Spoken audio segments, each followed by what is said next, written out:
తెలంగాణ మాదిగ కుల దండోర రాష్ట్ర అధ్యక్షులు, మా వ్యవస్థాపక అధ్యక్షుల వారు మల్లారెడ్డి, మా గౌరవ అధ్యక్షుల వారు కందుల సాయినారాయణ, మా అధికార ప్రతినిధులు బరిగల రాములన్న, అదేవిధంగా నా అన్న కొమరన్న గారు ఈ కార్యక్రమానికి రావడం, మహిళా అధ్యక్షురాలు మహిళా కన్వీనర్ రేఖక్క, అదేవిధంగా మంజుల గారు కోఆర్డినేటర్స్, వీళ్ళిద్దరూ కూడా మా జాతీయ నాయకుడు థామసన్న గారు సీనియర్ నాయకుడు ఈ కార్యక్రమానికి రావడం ఈరోజు తెలంగాణలో జరుగుతున్నటువంటి రాజకీయ ఉద్యమంగానే భావించాలి. ఎందుకంటే మా చిరకాల కోరిక ఏబిసిడి వర్గీకరణ. ఏబిసిడి వర్గీకరణ కోసం మేము ఒక 30 ఏళ్ల నుంచి రకరకాల పంటలు ఎంచుకున్నప్పటికీ చివరికి లక్ష్యం అదే అయినప్పటికీ చివరికి ఏబిసిడి వర్గీకరణ మా వర్గీకరణ చిరకాల కోరిక. ఎవరికి దక్కాల్సిన వాటా వాళ్ళకి దక్కాలన్న ఆలోచనతోటి మేము ఈ కార్యక్రమానికి మన లక్ష్య డప్పులు 1000 గొంతుకల కార్యక్రమానికి మా కృష్ణన్న గారికి మా తెలంగాణ మాదిగ కుల దండోరతో సంపూర్ణంగా మద్దతు ప్రకటిస్తాము.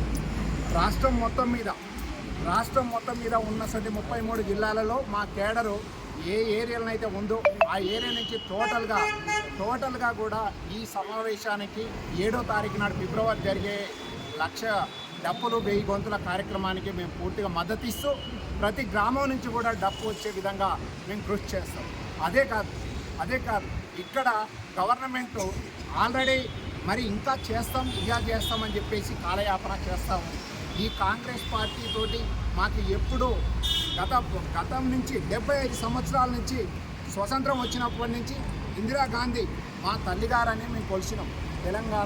తెలంగాణ రాష్ట్రం రాకముందు కూడా మన సోనియా గాంధీ కూడా మా తల్లిగారని భావించాం. మరి అసలు పార్టీ మా దళితులకు న్యాయం చేయలేకపోతుంది. ఎస్పెషల్గా మన రాష్ట్రంలో అత్యధికంగా ఉన్నటువంటి మాదిగలకు అన్యాయం జరుగుతూ ఉంది.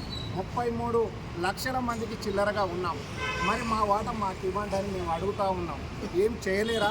సెంట్రల్లో ఉన్నటువంటి మరి మోదీ గారు కూడా ఆమోదించారు. మరి సుప్రీంకోర్టు ఆదేశాలు ఇచ్చింది. అదేవిధంగా రాష్ట్ర ప్రభుత్వం కూడా షమీమ్ అఖ్తర్ గారు ఏకసభ్య కమిషన్ వేసేసి మరి అతి త్వరలో చేస్తామని చెప్పారు. ఇంకా కాలయాపన ఎందుకు చేస్తున్నారు? మాదిగల పట్ల మీకు చిత్తశుద్ధి ఉంటే ఇమ్మీడియట్లీగా రేపు 7వ తారీఖులోగా మీరు ప్రవేశపెట్టేసి మా యాత్రని విజయయాత్రగా మలుచుకొని మీరు మాకు ఏ విధమైన సపోర్ట్ ఇచ్చేసి ఈరోజు తీర్మానం చేస్తారో ఆ విధంగా మేము రెస్పాండ్ అయ్యి మీ ప్రభుత్వాన్ని మేము హర్షిస్తాం, మీ ప్రభుత్వాన్ని స్వాగతిస్తాం, మీకే జైలు కొడతామని మీకు రుణపడి ఉంటామని చెప్పేసి తెలియజేస్తూ అతి త్వరగా రేవంత్ రెడ్డి గారు ఈ రాష్ట్రంలో ఉన్నటువంటి ఈ స్తబ్దతను తొలగించి ఇమ్మీడియట్లీగా మా వర్గీకరణ చేసేస్తే ఎవరికి రావాల్సిన వాటా వాళ్ళు తీసుకుంటాం. తదుపరి దళితులందరికీ కూడా నేను చిన్న విన్నపం చేస్తూ ఉన్నాను. ఇక్కడ మాదిగ ఉపకులాలతో పాటు మాల ఉపకులాలు కూడా మీరందరూ కలిసి రండి. ఎవరికి వాటా ఎంతో వాళ్ళకి తీసుకుందాం. 15% వచ్చే వాటాని 17% మన జనాభా నిష్పత్తి ప్రకారం 17% వచ్చేదాకా మనం పోరాటం చేద్దామంటే ఉన్న వాటాలని కలుపుకొని మనం పోరాటం పంచుకొని ఎక్కడికెక్కడ రాజ్యాధికారం వైపు కూడా పోవడానికి ఆస్కారం ఉంటుంది. కాబట్టి మీ అందరికీ చేతులెత్తి దండం పెడతా ఉన్న వర్గీకరణకి ఎవరు అడ్డం చెప్పొద్దు. మీరు ప్రభుత్వం చేయదలుచుకుంటే ఇమ్మీడియట్గా చేస్తారని ఆశాభావంతో మా కృష్ణన్న గారికి సంపూర్ణ మద్దతు మా తెలంగాణ మాదిగ కుల దండోర నుంచి తెలియజేస్తూ అందరికీ జై భీమ్, ఉద్యమ నమస్కారాలు. జై తెలంగాణ మాదిగ కుల దండోర.